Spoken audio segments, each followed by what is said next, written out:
Fala pessoal, boa noite, bem-vindos aí a mais um vídeo. Queria falar para vocês que acho que toda vez que eu posto alguma coisa no Instagram ou algo assim, recebo alguma pergunta referente a qual ação comprar, qual a melhor ação para ficar de olho aí nos próximos tempos, enfim. E apesar de não ter uma resposta específica, decidi fazer um vídeo mostrando alguns indicadores que vão ajudar você a tomar melhores decisões no mercado de ações.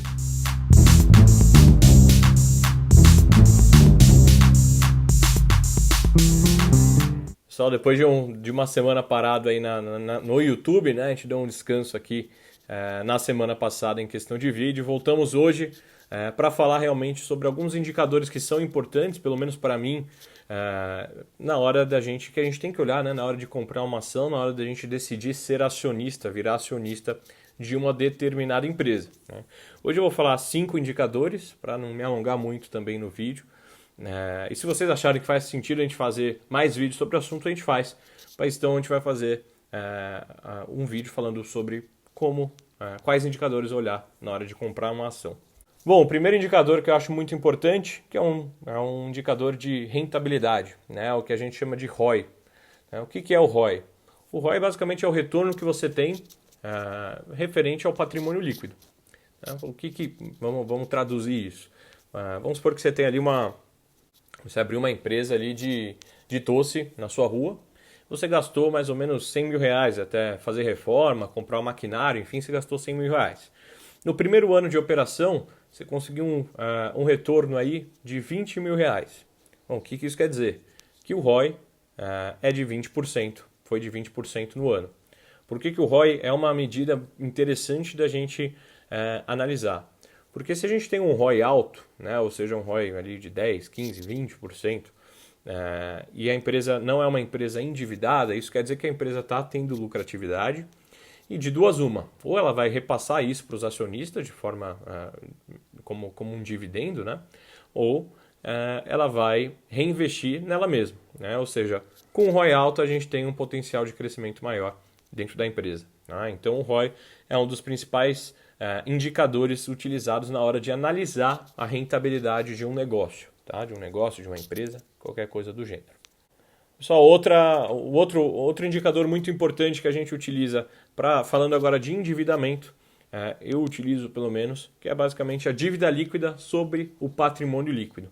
Tá? O que isso quer dizer? Ou seja, a dívida líquida é basicamente o que a gente tem de dívida ativa, né? Ou seja, o quanto a gente se endividou pegando dinheiro emprestado ou afins, sobre o patrimônio líquido. Patrimônio líquido nada mais é do que os nossos ativos menos os nossos passivos, os nossos custos.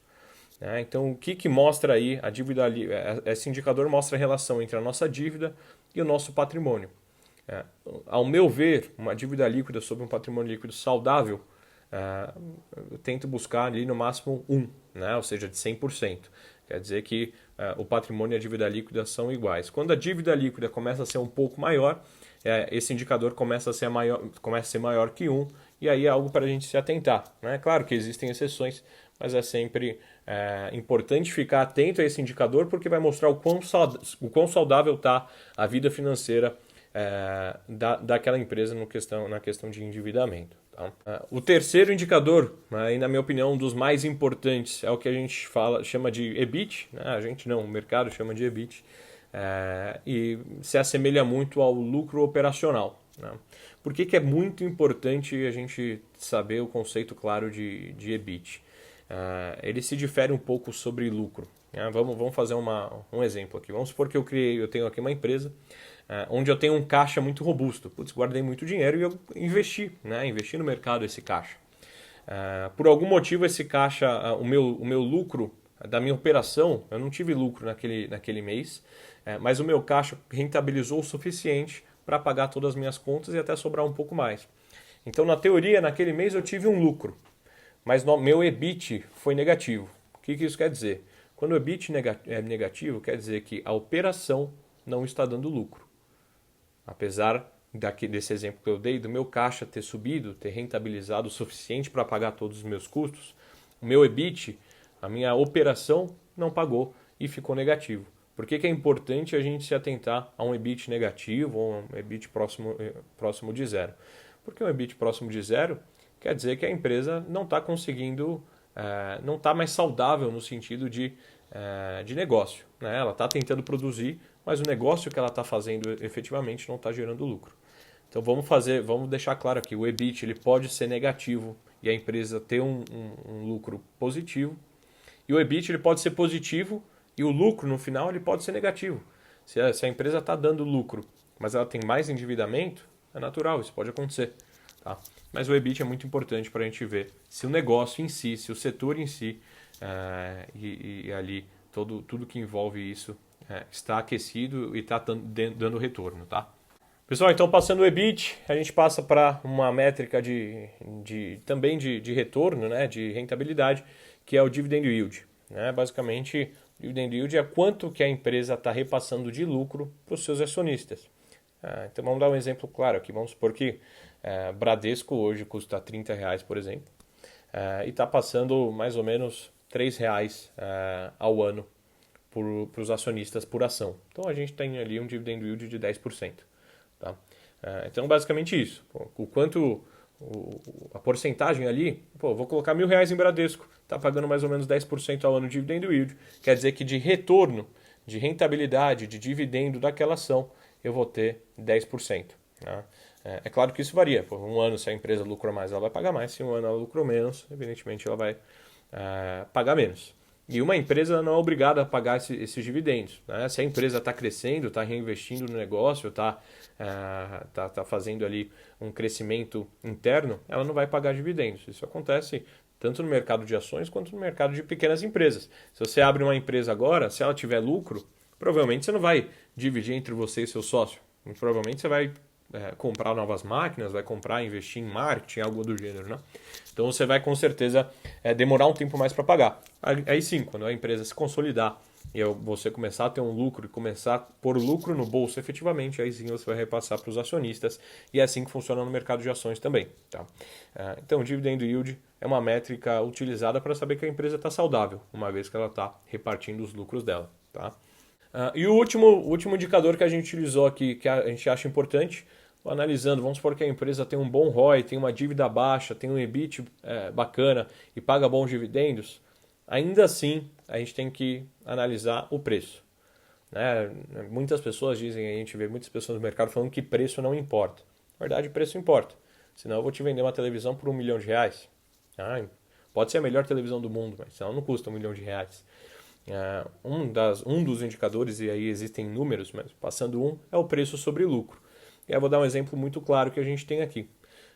A gente tem, por exemplo, Magazine Luiza, uma empresa super saudável, vem crescendo cada vez mais. Todo mundo acho que já comprou alguma coisa com a Magazine Luiza, enfim, é uma empresa realmente super saudável. Mas hoje ela é negociada a um PL de mais de 200 vezes, se eu não me engano, tá? Na data de hoje.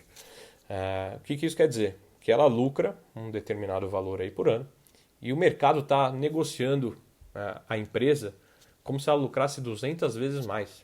É natural que a gente negocie uma empresa a um PL um pouco maior, ou seja, a um preço um pouco maior que o lucro. Isso é natural, porque você pensa lá na frente. Eu estou investindo hoje pensando que a empresa vai crescer, então é natural que eu deseje pagar um pouco mais nesse sentido. Importante dizer, tá? Não estou falando que não é para comprar Magazine Luiza, nada que eu disser aqui é uma recomendação de compra ou venda. Mas só dando um exemplo, que uma empresa que está sendo negociada a 200 vezes o próprio lucro. E aí a gente tem que parar, pensar se vale a pena a gente entrar numa empresa que está sendo negociada dessa maneira. Né? Existem outras empresas, como Localweb, que também está sendo negociada centenas de vezes ali o lucro. Então o PL é uma forma da gente entender se a empresa está sendo negociada num preço justo, vamos dizer assim. Tá? E o preço não tem nada a ver com o valor da cota. Né? Não tem nada a ver se eu vou pagar R$20 na ação ou R$100. O que eu estou falando aqui de preço sobre o lucro é um indicador que vai dizer isso para a gente. Tá? Pessoal, passando aí os cinco indicadores que eu acho que são interessantes a gente olhar na hora de comprar uma ação, ainda assim vale um disclaimer, né? Não adianta eu comparar, por exemplo, Via Varejo com Bradesco. Né? Não dá para a gente olhar o ROI de uma Via Varejo com Bradesco, a gente tem que fazer comparações plausíveis. E ainda assim, falando de banco, eu não vou comparar, por exemplo, Bradesco com Banco Inter, porque são cases diferentes, né? Bradesco ali já é um banco, o segundo maior banco do Brasil, o Banco Inter um banco digital, né? Enfim, são cases diferentes. A gente tem que analisar dessa forma. Eu vou comparar um Bradesco com Itaú, por exemplo, vou comparar talvez Magazine Luiza com Via Varejo. Então a gente tem que olhar para ter até uma noção de comparativo. Pô, falei de Magazine Luiza, será que um PL de 200 é superestimado? Não sei, vamos comparar ali com as concorrentes, né? Então a gente tem que ter essa noção na hora de fazer esse comparativo. Claro que nenhum indicador aqui deve ser analisado de forma individual, né? A gente sempre analisa o conjunto e é importante sempre fazer essa comparação entre empresas do mesmo setor, empresas competitivas entre si, para saber se faz sentido o que você está analisando, tá? Ainda assim, lembra que quando você for pesquisar, e aí existem inúmeros sites, quando você for pesquisar um indicador específico, ele vai estar falando, é um indicador daquele momento em específico. Vale a pena você analisar a média dos últimos 12 meses, por exemplo, daquele indicador, para entender o que aconteceu. Às vezes a empresa está endividada porque fez uma aquisição nova e antigamente não era tão endividada assim, né? Então algumas métricas se justificam, né? Então é importante a gente analisar o passado também e entender um pouco sobre esse comparativo entre as empresas, tá? Pessoal, espero que tenha ficado claro. Foi o primeiro vídeo um pouco mais técnico que a gente trouxe aqui. A ideia é que realmente a gente comece a trazer para trazer um pouco de esclarecimentos para vocês, sempre que vocês tiverem alguma dúvida em específico. Sempre à disposição lá no Instagram. Se inscrevam também, deixem um like aqui no canal. O pessoal sempre pede para eu falar, eu esqueço. E a gente se vê na próxima semana. Um forte abraço.